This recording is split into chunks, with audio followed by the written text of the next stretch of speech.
Buffer life YouTube channel से जुड़े रहने के लिए सब्सक्राइब के बटन पर क्लिक कर बेल आइकन को दबाएं। और दोस्त, कैसे हो? दोस्तों, गुस्सा आना सभी को आम बात ही लगती है। आपको कोई बात बुरी लगी या किसी का बर्ताव पसंद नहीं आया तो गुस्सा आ जाता है। आप उस वाक्य को लेकर बैठ जाते हैं। सुबह से लेकर रात तक वही बात आपके दिमाग में घूमती रहती है। आप उस व्यक्ति के बारे में दूसरों से बात करते हैं, उसकी चर्चा करते हैं या फिर उसकी शिकायत करते हैं। यहाँ तक कि अगर कोई नहीं मिलता है तो आप खुद ही बड़बड़ाते रहते हैं। इस तरीके से उस व्यक्ति को कोई नुकसान हो या ना हो, लेकिन आप ज़रूर परेशान होते रहते हैं। इसके बारे में हमने कई कहानियाँ और कई किस्से में सुना होगा कि गुस्सा करना सेहत के लिए हानिकारक होता है। तो दोस्तों, गुस्सा करना बिल्कुल ऐसा होता है कि जहर आप पिएं और सोचें कि मर सामने वाला जाए। तो दोस्तों, आज मैं आपको एक ऐसी ही कहानी सुनाने वाला हूँ महात्मा बुद्ध के बारे में। उनका एक बहुत ही प्रसिद्ध किस्सा है जिसमें एक व्यक्ति उनका अपमान करता है। तो चलिए शुरू करते हैं। दोस्तों, कहानी खत्म होने के बाद इसे फेसबुक और व्हाट्सएप पर शेयर जरूर कीजिएगा। तो दोस्तों, एक बार एक गांव में महात्मा बुद्ध उपदेश दे रहे थे। वह क्रोध के ऊपर प्रवचन दे रहे थे और सामने काफी सारे लोग बैठे हुए थे। वह बता रहे थे कि क्रोध एक प्रकार की अग्नि है। क्रोध करना ऐसा है कि आप विष पिएं और उम्मीद करें कि सामने वाला मर जाए। क्रोध में व्यक्ति दूसरों को नुकसान पहुंचाने की कोशिश करता है, लेकिन इस आवेश में व्यक्ति खुद दूसरों से ज्यादा परेशान होता है। गौतम बुद्ध की ये बातें सभा में बैठा हुआ एक क्रोधी व्यक्ति या कहें सनकी व्यक्ति सुन रहा था।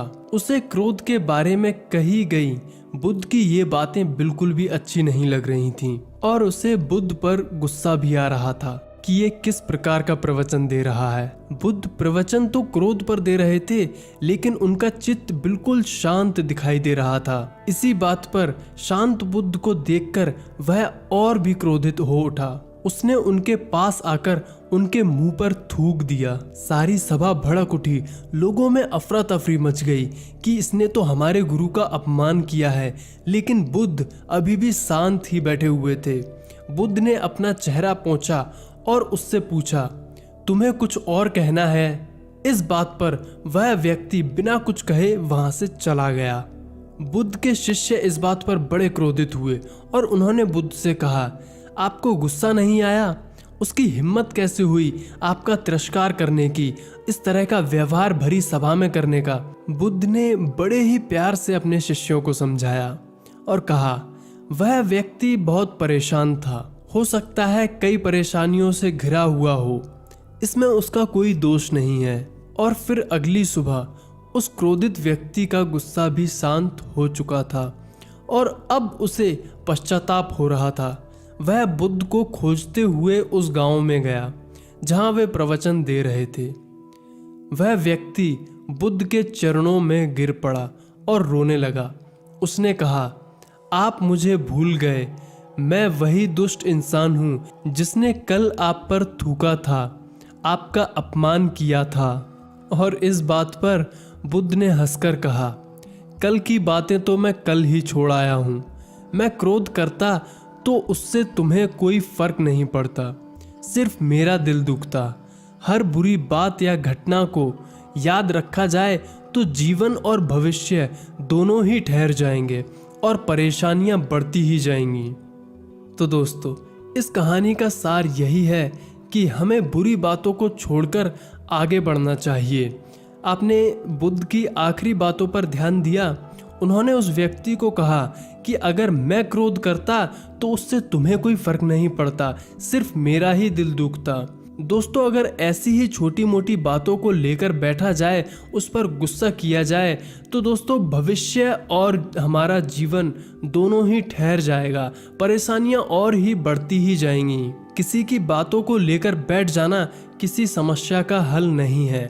इससे आप अपने को एक जगह ही बांध कर रखते हैं, जबकि दूसरा शख्स बिना किसी परेशानी के घूमता फिरता है। तो दोस्तों, आज से आपको जब कभी भी बुरा लगे या गुस्सा आए तो आप इस बात को ध्यान में रखना कि अगर आपने गुस्सा किया या किसी की बातों का बुरा मानकर लेकर बैठ रहे हो, उसी बात को पकड़ के बैठे हुए हो, तो आपका नुकसान ही हो रहा है।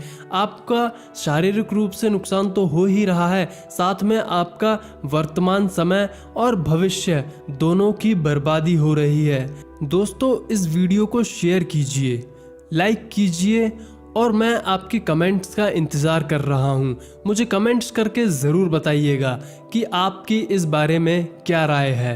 आप हमारे आने वाले वीडियोस की जानकारी के लिए इस चैनल को सब्सक्राइब कर लीजिए। मैं इस चैनल पर ऐसे ही वीडियोस लेकर आता रहता हूँ। तो इस वीडियो में इतना ही दोस्तों, मिलते हैं अगले वीडियो में। तब तक के लिए जय हिंद, वंदे मातरम।